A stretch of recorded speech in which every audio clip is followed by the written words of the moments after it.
Olá, sou a doutora Virgínia, sou ginecologista e obstetra e mastologista e vim aqui falar um pouquinho com vocês hoje sobre o câncer de endométrio.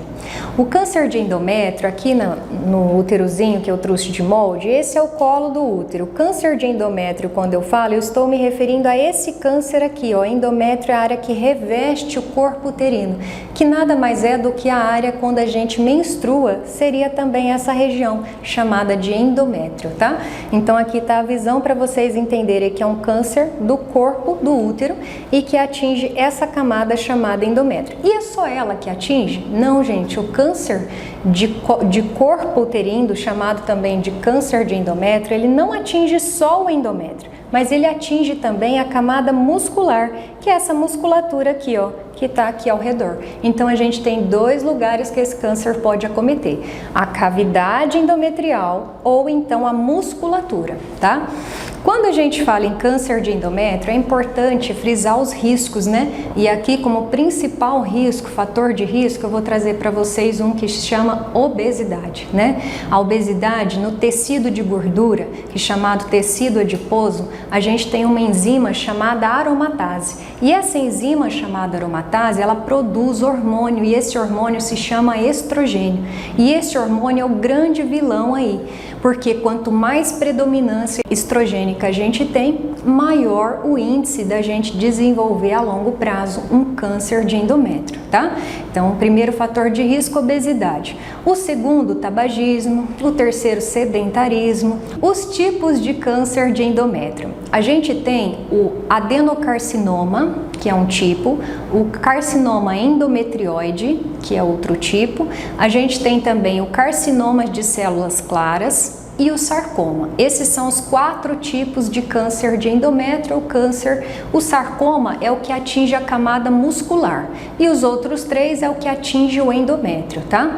Esse tipo de câncer, o tratamento varia muito do grau de profundidade da lesão, que varia num grau leve da histerectomia, que é a simples retirada do útero, até em graus mais avançados, onde a gente tem que fazer a histerectomia, a retirada dos ovários, a retirada desses gânglios acometidos na região pélvica, a retirada às vezes de parte do canal vaginal e às vezes de outros órgãos acometidos, seja intestino, mento e outros, né? Então aí depende muito do grau para a gente poder dispor o tratamento. E esse tratamento, quando já não tem mais a possibilidade cirúrgica, já é um tumor muito avançado, o tratamento se resume então a apenas quimio e radioterapia pélvica, tá?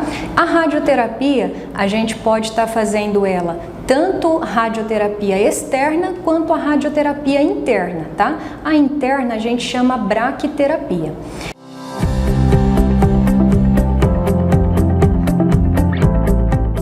O câncer de endométrio, ele dá como principal sintoma o sangramento pós-menopausa, porque a grande maioria das pacientes que desenvolvem o câncer de endométrio são aquelas pacientes menopausadas, que já passaram aí dos seus 40, 48 anos. 40 é uma menopausa precoce, geralmente é depois dos 47 anos para frente, né? Então, quando a gente fala em principal sintoma, é sangramento pós-menopausa. Então, tem que ficar de olho, não é normal a gente ter sangramento pós-menopausa.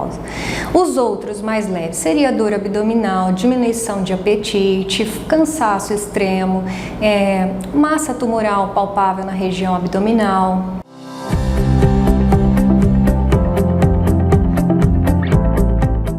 O câncer de endométrio, ele não é geralmente na mulher jovem, tá? Mas ele pode acontecer? Pode. Quando ele acontece, a mulher prejudica a fertilidade? Com certeza.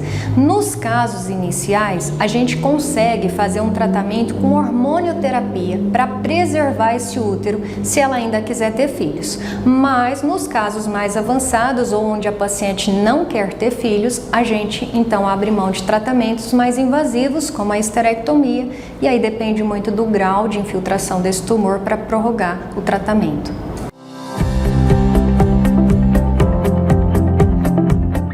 O tratamento tratamento, então, se ele for inicial e eu quero preservar filhos, a gente faz hormonioterapia, o que é casos muito individualizados e muito raro conseguir, porque esse diagnóstico inicial, ele tem que ser bem investigado, né? O paciente tem que fazer uma rotina muito certa anual, e aí o que investiga endométrio é a ultrassonografia, né? Que é o exame padrão transvaginal, onde a gente consegue avaliar esse endométrio e ver que ele tem alterações.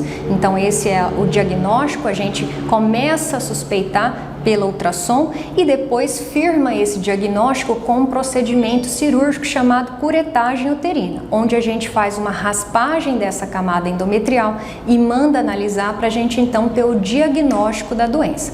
Essa curetagem uterina é um procedimento às cegas, onde a gente coloca lá no buraquinho do colo uterino o aparelho e a gente não enxerga mais nada. Hoje a gente tem também a videohisteroscopia, que é um exame onde coloca também um aparelho no colo uterino para poder fazer essa raspagem do endométrio, mas aí sobre uma visualização direta da câmera, a gente consegue identificar com a câmera onde está a lesão e a gente consegue retirar então só aquela área, tá? Então são as duas formas que a gente tem de fazer o diagnóstico, seja com a curetagem uterina fracionada ou então com a videohisteroscopia, que a gente faz aí o diagnóstico do câncer de colo, tá?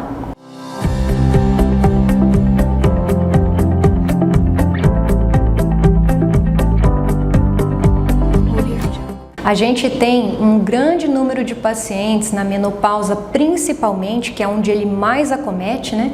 Em relação à menopausa, a gente vê muitas pacientes reclamando de sangramento pós-menopausa e não foi investigado nada, né? Então isso é uma coisa que a gente tem que ficar de olho, que não pode ter, tá? Na mulher mais jovem, é um sangramento que aumenta o fluxo, né? Então aumentou muito o fluxo menstrual, não era esse padrão, ou vai ter relação, tá sangrando sempre, aí tem que ficar de olho e fazer essa pesquisa. Às vezes a gente faz a curetagem também, ou então a vídeo para poder fazer o diagnóstico. O meu conselho é, gente, pelo menos uma vez ao ano, procure o seu médico ginecologista, faça um atendimento para fazer o exame físico desse colo uterino, ver se tem alguma lesão ou não, para a gente poder investigar a questão do câncer de colo uterino, como foi mencionado anteriormente, e na questão do câncer de endométrio, a gente então tem que estar sempre fazendo a ultrassonografia transvaginal, para a gente poder ter então um diagnóstico precoce caso a gente venha suspeitar aí de um câncer de endométrio, né? Então o rastreio é muito importante, ele é a base de tudo e isso não pode faltar na tua rotina.